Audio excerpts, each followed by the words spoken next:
Hey tout le monde!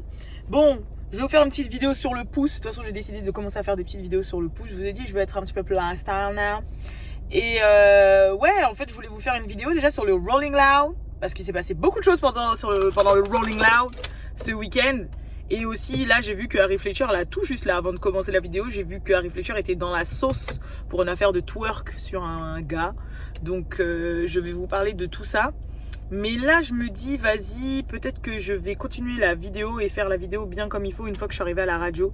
Posée, bien comme il faut. Parce que là, je suis un petit peu dans un parking de centre commercial. Je suis pas très sereine. Donc, je vous reprends dans quelques instants. À toutes. Et bah voilà, on est à la radio. Bref, je vais essayer de me caler de telle sorte à ce que je puisse faire une vidéo sympathique. Voilà. Alors, je voulais vous faire une vidéo concernant Rolling Loud. Parce que c'était vraiment le gros événement de ce week-end, clairement. Donc Rolling Loud, en fait, c'est le plus gros festival hip-hop. Voilà. Le tout premier, enfin, la base, comme on dit, c'est à Miami. Et puis ensuite, ça a tellement eu de succès qu'ils ont fait plusieurs éditions un peu dans toutes les grosses villes des États-Unis. Donc Los Angeles, New York, tatati, tatata, tatata. Voilà. Mais la base, de base, le plus gros, la base, c'est Miami. Vous savez que Miami, c'est ma ville de cœur, voilà. Franchement, je suis tombée amoureuse de cette ville quand j'ai été pour la première fois avec mes parents en 2014. Et depuis, j'ai été plusieurs fois. J'avais même fait mon stage de plusieurs mois à l'étranger quand j'étais en master là-bas. Donc, j'ai vécu un peu plus de 5 mois à Miami, voilà. Et franchement, vous savez que c'est ma ville de cœur. Et concernant Rolling Loud, yo girl devait y aller, ok. Je devais y aller. Voilà, c'est tout ce que j'ai à dire. En fait, pour mon anniversaire en 2020, on m'avait offert 2 places VIP pour assister au Rolling Loud. Et pas que, parce que pareil, peut-être que vous ne le saviez pas, mais je suis une grosse fan en fait d'Harry Potter. J'aime beaucoup aussi tout ce qui est univers Disney, Marvel et tout. Je suis un peu une geek, voilà. Non, faut le savoir, oui, je suis un petit peu une geek. Et en fait, j'ai une passion pour... en gros, moi, quand j'ai rien à faire, laissez-moi aller à Disneyland, tu vois. Même si, bon, le Disneyland en France, là, ils commencent à faire des travaux qui font que le Disneyland va devenir très chaud.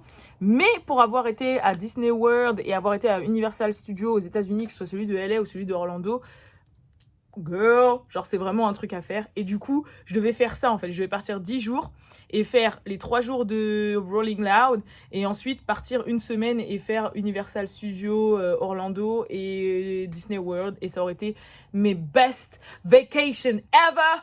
Mais fuck Rona, voilà, c'est tout ce que j'ai à dire. Fuck Rona, franchement. Rona est arrivée et Rona a tout gâché, voilà, clairement, voilà. Résultat, ça fait 2 ans que j'ai les fesses clouées ici, que les frontières avec les États-Unis sont fermées. En plus, comme je vous dis, j'ai un projet assez important, normalement, qui arrive d'ici la fin de l'année avec les États-Unis. Donc, j'espère que cette foutue frontière va réouvrir. Mais... pour vous dire que Rolling Loud, c'est vraiment la place to be. Et le Rolling Loud de Miami, c'est vraiment l'endroit. Et je sais que quand j'étais en stage là-bas, justement à Miami en 2017, 2018, je sais plus, ouais, par là. Et j'ai aussi raté Rolling Loud du coup. Parce que Rolling Loud, ça allait en juillet. Et j'ai fait mai, juin, juillet, août, septembre à Miami. Et du coup, j'ai raté Rolling Loud. Bref. En tout cas, si vous voulez une vidéo sur... mon stage à l'étranger, comment je l'ai trouvé, pourquoi, comment ça s'est passé, le fait de vivre aux États-Unis et tout. Je pense en faire une sur ma chaîne Lifestyle. Je pense que ça pourrait vous intéresser. J'ai des petites anecdotes en plus à vous partager, donc voilà. Bref, j'ai assez raconté ma vie. Rentrons dans le vif du sujet. Donc, Rolling Loud, il s'est passé plusieurs choses. La première chose, c'est que... ah oui, que je revienne, rembobinage. Donc Rolling Loud, je pense que vous avez vu le line-up, c'était plus de 100 artistes, les meilleurs artistes du moment, hein, clairement. Si vous ne l'avez pas vu, je vous le mets là. Sinon, vous tapez Rolling Loud 2021, vous allez voir. Mais bref, il y a tout le monde. Voilà. Même Kanye West était prévu pour dimanche, mais au final, il a décidé de rester enfermé dans son stadium là, à Atlanta. D'ailleurs, je vais vous faire une petite update sur la situation Kanye juste après. Mais en gros... c'est un truc de malade, il y a tout le monde. Chacun fait un set à peu près de 15-20 minutes. Ça dure sur 3 jours. Et il y a eu pas mal en plus d'artistes féminines en plus. Parce que comme je vous dis, un peu comme pour XXL, en fait, tous les ans, il y a de plus en plus d'artistes féminines. Et ça fait plaisir. Et voilà. Sinon, alors... les événements qui ont eu lieu. Donc, il y a Megan Thee Stallion qui a fait un set. Faut savoir que la veille, elle avait fait aussi une autre scène pour la soirée de Sport Illustrated, puisqu'elle avait fait la cover du magazine. Et le lendemain, du coup, elle est arrivée et elle a fait le Rolling Loud. Sa scène, franchement, pas mal. Je trouve que Megan, enfin, la scène au début, c'était pas trop ça, Megan. Et en fait, plus on avance et plus ça se voit qu'il y a de l'amélioration et tout.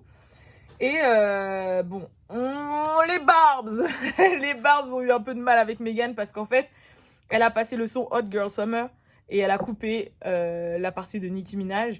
Alors que quand elle a passé le Savage, Savage avec Beyoncé, elle a laissé la partie de Beyoncé.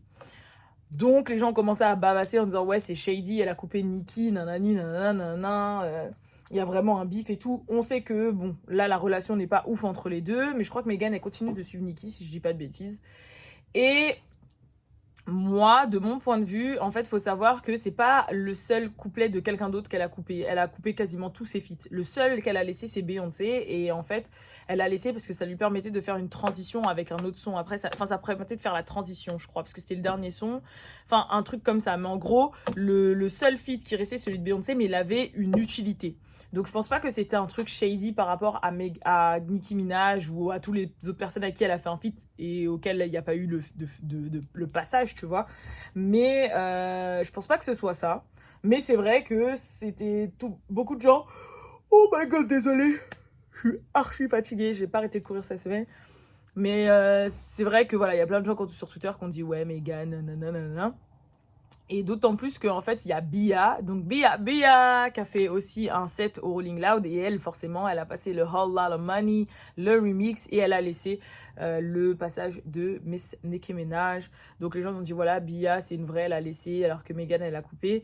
Mais faut savoir que le catalogue de Megan n'est pas celui de Bia. Bia, elle vient d'arriver. Nicki, c'est son plus gros feat. C'est ce qui lui a donné encore un plus bon boost ces derniers temps. Bah, c'est clair que Bia, quand elle va faire un son Rolling Loud, elle va faire le son All Money et elle va laisser le passage de Nicki en fait.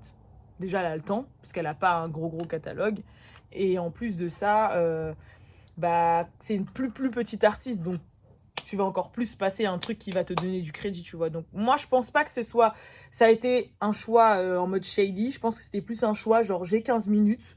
J'ai grave des sons à faire, faut bien que je coupe à un moment. Et la fin, je vais faire mon plus gros hit qui est Savage et je vais laisser Beyoncé pour faire la transition en fait. Je pense que c'était ça. Maintenant, dans la continuité des choses, juste après Megan Thee Stallion, il y a DaBaby qui est passé. Et DaBaby, en fait, forcément, vous savez qu'ils sont en bif là par rapport à l'affaire Tory Lanez.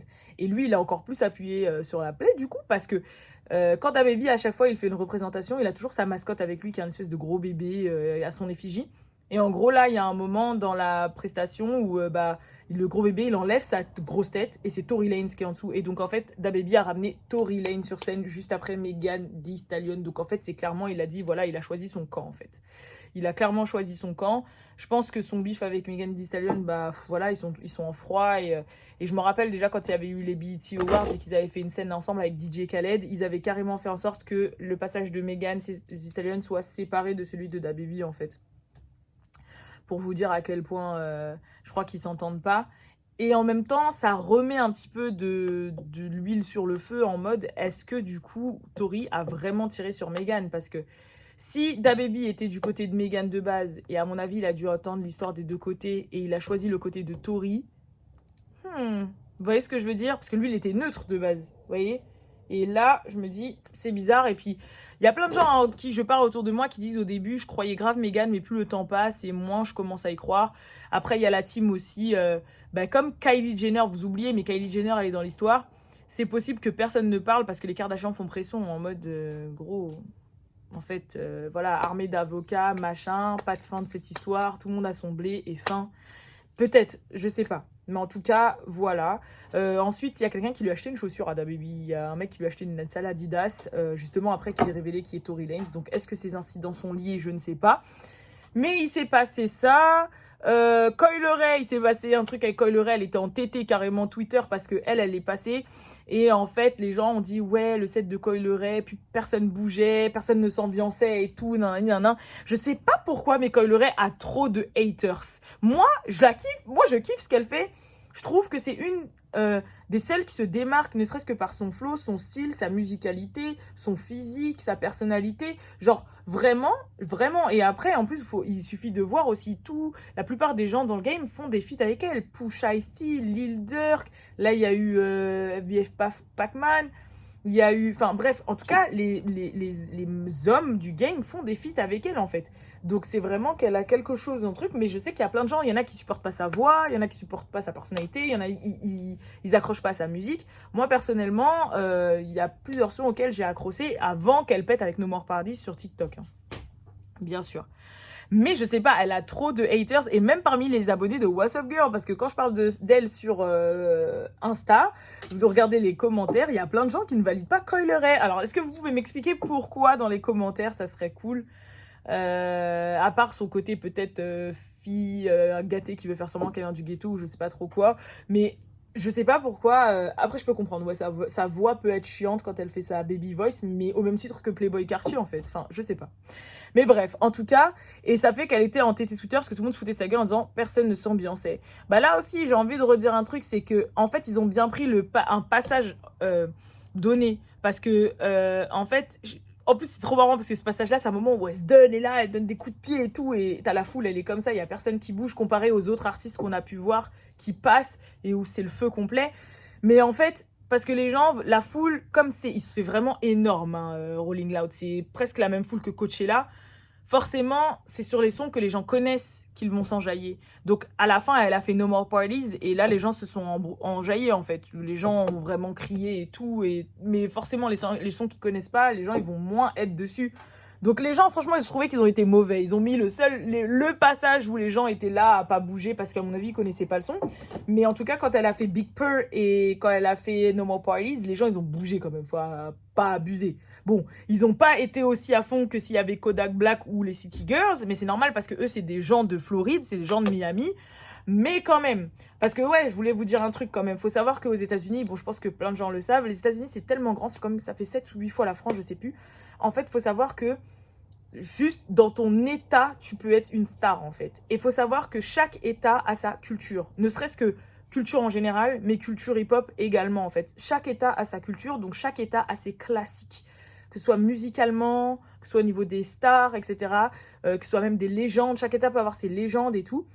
Et donc, du coup, il faut savoir que la Floride, c'est le terre-terre de Kodak Black, en fait. Pour vous donner un exemple, voilà, vous allez en Floride, ça va être Kodak. Vous allez aller en Californie, ça va être tout ce qui est Wiz Khalifa, Ty Dolla $ign, YG, etc. Vous allez à Atlanta, ça va être Future, les Migos.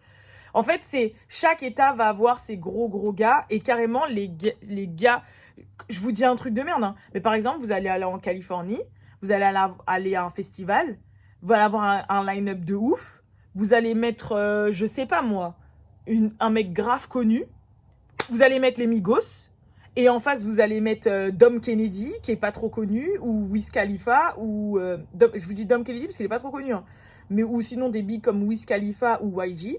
Il y aura plus de monde à la scène de ces gens-là qu'à Future. Alors que Future, c'est un truc de ouf. Mais parce que dans la culture californienne, eux, c'est les gars, en fait. Et il faut savoir que c'est ça. Mais il y en a plein. Par exemple, il y a un groupe comme Flatbush Zombie, ils sont big en Californie, tu vois. Mais je sais pas, ils vont aller à Memphis. Qui va calculer les Flatbush Zombies, en fait? Donc, il faut savoir que les États-Unis, ça fonctionne comme ça. Et du coup, quand Kodak Black, il est passé, c'était un truc de malade. Les gens connaissaient les sons par cœur, ils chantaient les sons par cœur, c'était un truc de ouf. Qui m'a agréablement surpris aussi, Mulatto. Mulatto m'a agréablement surprise quand elle a fait Bitch from the South. Tout le monde était chaud, tout le monde chantait la chanson à Toreres. Et franchement, c'était un truc de ouf. Les City Girls, les City Girls aussi, elles sont chez elles.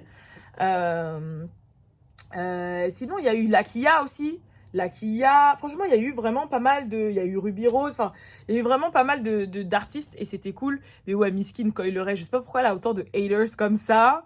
Mais bon, qu'est-ce que vous voulez que je vous dise? Sinon, il y a aussi un truc un peu drôle qui a circulé comme quoi Travis Scott aurait twerké. Donc, faut savoir que Travis Scott a fait écouter un nouveau son à lui qui ressemble vachement, de ce que j'ai entendu, hein, ça me fait penser un peu à la sonorité à Type Shit des Migos. It's the type shit that... It's that type shit. C'est le feat des Migos avec Cardi B là, sur leur album Culture 3. Ça me faisait penser un peu à ça dans la sonorité. Mais en fait, il y a un moment, je sais pas s'il ramasse quelque chose, mais en fait, comme il s'enjaille tout le temps, Travis, à un moment, il ramasse quelque chose, et quand il ramasse quelque chose, il bouge ses fesses comme ça, et les gens ont commencé à dire que Travis Scott twerkait sur scène, mais c'était mignon, on aurait dit un bébé qui couche. Enfin, je sais pas, moi, ça m'a fait penser à ça. Mais bref, en tout cas, il y avait ça, Rolling Loud, et puis je sais que juste avant le festival, bah il y a une scène qui s'était effondrée, mais il a quand même eu lieu et ça fait plaisir qu'il y ait des événements comme ça. Et je pense que ça fait énormément plaisir aussi aux artistes en fait, parce que franchement ça va faire 2 ans qu'ils n'ont pas fait de scène de ouf comme ça devait être ouf, ça devait leur faire plaisir. Il y a même Post Malone à la fin, dimanche c'était le dernier artiste et il en a pleuré. Voilà, et je pense de retrouver la scène, de retrouver les gens et tout, ça a dû lui faire de l'émotion parce que pour le coup Post Malone c'est vraiment un artiste, t'as capté. Et voilà, en tout cas pour ceux et celles que ça intéresse, faut savoir que Rolling Loud arrive en Europe, pareil ça j'ai ma place mais ça fait 2 ans que c'est repoussé. Donc ça, le Rolling Loud arrive au Portugal, à Portimao, c'est au même endroit qu'il y avait l'Afro Nation pour ceux qui ont été en 2019, c'était le feu, c'était trop bien. Et du coup, bah, c'était prévu pour 2020 et ça a été repoussé en 2021 et maintenant c'est repoussé en 2022. Donc voilà, faites-moi savoir si dans les commentaires, dans le WhatsApp Gang, il y a des gens qui ont leur place pour le Rolling Loud ou pour même l'Afro Nation. Et bah voilà, sinon franchement c'était big. Je vous ai posté des petits extraits de comment ça s'appelle, de représentation du Rolling Loud. J'ai fait un petit post sur le Rolling Loud sur WhatsApp Girl, donc n'hésitez pas à aller checker. Mais je crois que c'est les grosses infos qui sont ressorties du Rolling Loud. Si j'en ai raté quelques-unes, je vous dirai ça, mais je crois pas. Je crois que c'est vraiment les topics qui sont restés. Sinon, en parlant de Kanye West, je vais vous faire une petite update sur le cas Kanye West, ok? Petite update du coup sur le cas Kanye West. Alors faut savoir que Kanye du coup Donda n'est pas sorti. Donc Kanye et franchement le mec, tu peux même faire des vidéos explicatives sur lui pour expliquer des trucs, il va te donner tort le lendemain tellement personne n'est prêt à ce qu'il fait en fait. Donc du coup, ouais, l'album Donda n'est pas sorti. Donc là, il serait prévu pour le 6 août prochain. Il y a beaucoup de choses qui sont prévues pour le 6 août prochain. Au final, il y a plus de feats que prévu. Hein. La preuve, on nous a fait écouter un feat avec Jay-Z. Donc ça veut dire que lui et Jay-Z se sont réconciliés. Il y a même Jay-Z dans le son. Il dit, ouais, peut-être qu'il y aura un Throne, enfin un Watch the Throne. Ce qui peut être ouf. Donc ça fait plaisir qu'ils soient réconciliés. Mais bref, en tout cas, il y a plus de feats qu'il n'y paraît. J'avais la liste, mais je sais plus. Et en plus, elle est sur mon ordi. Et là, je vous filme avec mon téléphone. So. Mais voilà. Sinon, bah, Kanye a décidé de continuer et de rester vivre au stadium d'Atlanta, là, le stadium Mercedes. Oui, c'est comme si moi, je faisais un événement à Bercy. Et puis, je décidais de rester vivre dans Bercy jusqu'à ce que mon album sorte. Donc voilà. Donc Kanye assiste au match de foot, Kanye assiste au match de NFL, Kanye assiste aux représentations d'autres gens. Kanye vit dans le stade. Voilà. Mais c'est vrai en plus, je vous dis. Il a dit qu'il resterait vivre là-bas jusqu'à la sortie de son projet. Donc il a ramené son studio et le mec vit dans le stade. Il n'y a que Kanye qui peut faire ça.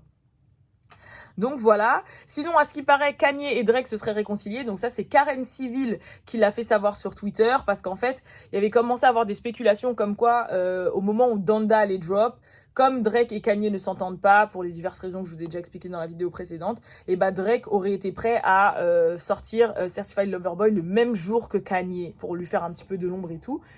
Et au final, il y a Karen Civil qui a répondu sur Twitter et qui a dit non mais maintenant ils sont cool, en fait ils sont friends ou je sais pas quoi. Donc maintenant à savoir c'est vrai ou c'est pas vrai, mais ça serait bien.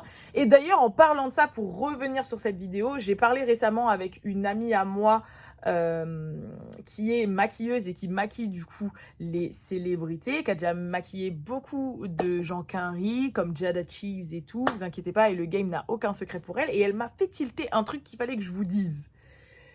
Elle m'a dit, j'ai vu ta dernière vidéo où tu disais peut-être que le secret que Drake tenait contre Kanye, ce serait qu'il aurait une relation avec Kim. Mais elle m'a fait tilter un truc et elle m'a dit, moi, je suis sûre que c'est pas ça.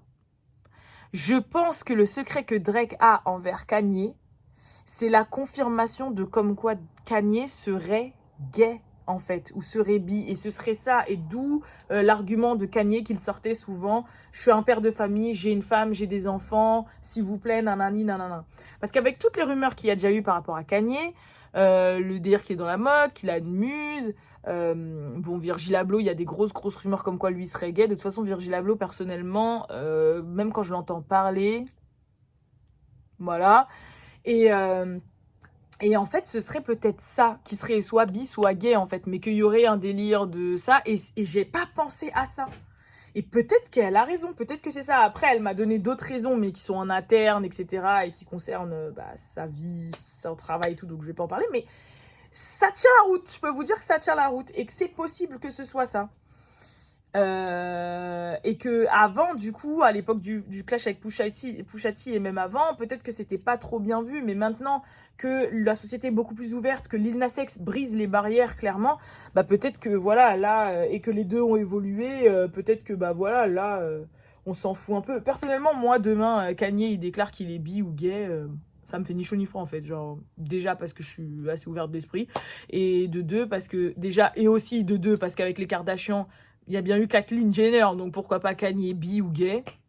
Voilà. Et de 3, en fait, en fait, par rapport à sa personnalité et parce qu'il est, ça me choquerait même pas. En fait, je sais pas comment vous expliquer, et puis chacun fait ce qu'il veut. Mais c'est vrai que dans le hip-hop et en étant un homme noir, etc., c'est pas peut-être évident à assumer. Et du coup, voilà. Mais quand elle m'a dit ça, j'ai dit, mais oui, ça se trouve, ça n'a rien à voir avec Drake et Kim entre eux. Ça se trouve, ce qu'il sait, c'est que Kanye is gay. Qu'est-ce que vous pensez de cette théorie, les gens? N'hésitez pas à dire dans les commentaires. Parce que franchement, ce qu'elle a dit, c'était vraiment pas bête. C'était vraiment pas bête. Après, comme je dis, il y a d'autres trucs qui vont dans ce sens, mais it's probably probable. Bon, voilà. En tout cas, c'est tout ce que je voulais vous dire. Ah oui, il y a aussi Harry Fletcher qui est un petit peu dans une sauce là, parce que il y a une vidéo d'elle qui circule en train de twerker sur un mec.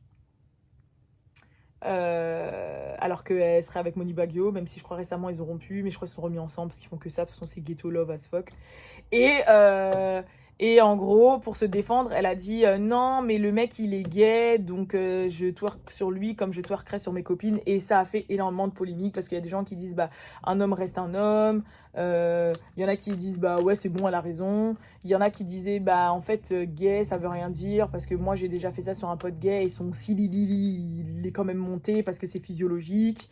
Donc voilà. Donc je sais qu'elle est dans la sauce pour ça parce qu'il y a une vidéo qui est ressortie d'elle en train de twerker salement. Mais quand je vous dis salement, c'est à la Harry Fletcher, tu vois, sur un autre gars qui n'est pas Moni Baggio. Mais voilà, elle, pour s'excuser, elle a dit mais il est gay en fait, so what's the point? Voilà. Bon bah voilà, c'est tout. En tout cas, j'espère que vous avez aimé cette vidéo et ce format un petit peu lifestyle, tu vois, je suis avec vous, je partage avec vous, je discute avec vous. Là, je vais faire mon émission. En plus, c'est ma dernière semaine là de saison sur Génération. J'espère être de retour en septembre quand même. Parce que voilà, j'aime beaucoup être animatrice radio et surtout faire en mode brand new, parce que c'est l'émission Quinri en fait. Donc ça va avec ce que je fais et c'est cool. Ou sinon le week-end. D'ailleurs, si vous voulez m'écouter, bon là, je vous dis ça la dernière semaine de la saison. Mais en fait, c'est du lundi au vendredi à partir de 23h. Ou sinon, c'est les week-ends, samedi et dimanche, à partir de midi jusqu'à 16h. Voilà, si vous voulez m'écouter. Bref. En tout cas, je vous fais de gros bisous et je vous dis à la prochaine pour la prochaine vidéo. Peace!